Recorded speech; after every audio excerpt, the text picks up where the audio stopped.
आयुष्याच्या प्रत्येक वळणावर तुमच्या आयुष्यात आनंद यावा. आयुष्याच्या प्रत्येक वळणावर तुमच्या आयुष्यात आनंद यावा. या पुढचा प्रवासही हसरा अनसुख आनंद देणारा व्हावा. अनसुख आनंद देणारा व्हावा.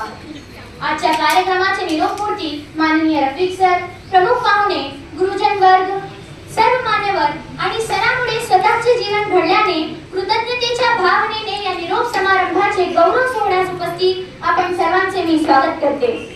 सर, कुंभार जसे मातीच्या गोळाला आकार देऊन त्यापासून सुंदर मूर्ती घडवतो, शिल्पकार दगडापासून सुंदर मूर्ती बनवतो, त्याप्रमाणे तुम्ही आमच्या बालरूपी मनावर उत्तम असे संस्कार करून आदर्श व्यक्तिमत्व घडवले. आज तुमचे अनेक विद्यार्थी विविध क्षेत्रात चमकत आहेत. समाजात शाळेचे, गावाचे आणि आई वडिलांचे नाव उंचावत आहेत. तुम्ही वेळ प्रसंगी बापासारखे कठोर होऊन शाळेला शिस्त लावली आणि वेळ प्रसंगी माया लावून आईसारखी काळजी घेतली.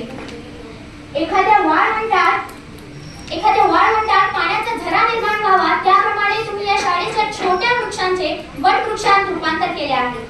आम्ही उर्दू माध्यमाचे विद्यार्थी, आपण आम्हाला हिंदी आणि मराठी असे अवघड वाटणारे विषय इतक्या सहजतेने शिकवले, त्यामुळे आम्हाला जाणवलेच नाही की आम्ही उर्दू माध्यमाचे विद्यार्थी आहोत.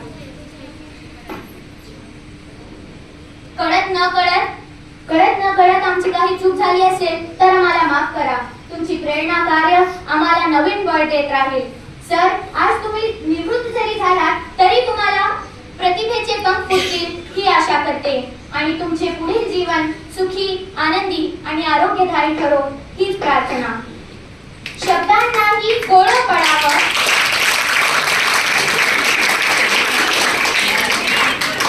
शब्दांनाही कोळं पडावं अशी काही माणसं असतात.